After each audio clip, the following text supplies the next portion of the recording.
একটি ছোট গ্রামে রাজেশ নামের এক ধনী লোক বাস করত। সে খুব অহংকারী ছিল এবং গরিব মানুষদের অবহেলা করত।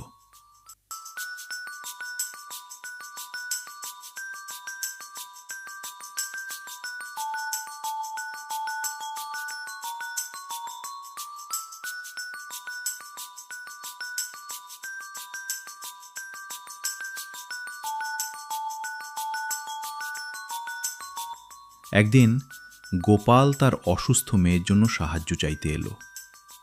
স্যার, একটু সাহায্য করবেন, আমার মেয়ের ওষুধ দরকার।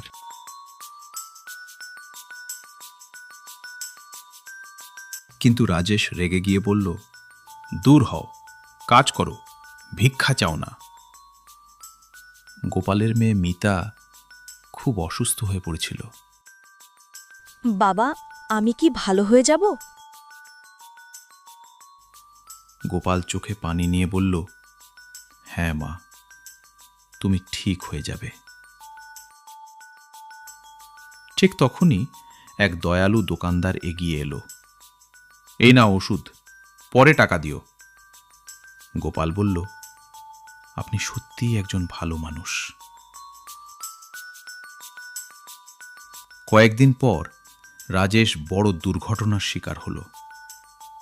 বাঁচাও, কেউ সাহায্য করো। কিন্তু কেউ তাকে সাহায্য করল না, যেমন সে অন্যদের করত না। শেষে গোপালই এগিয়ে এলো। চিন্তা করবেন না, আমি আছি। রাজেশ কাঁদতে কাঁদতে বলল, আমি ভুল করেছি। সেদিন রাজেশ বুঝতে পারল, মানুষের মূল্য টাকায় নয়, ব্যবহারে। অহংকার মানুষকে ছোট করে, আর ভালো ব্যবহার মানুষকে বড় করে।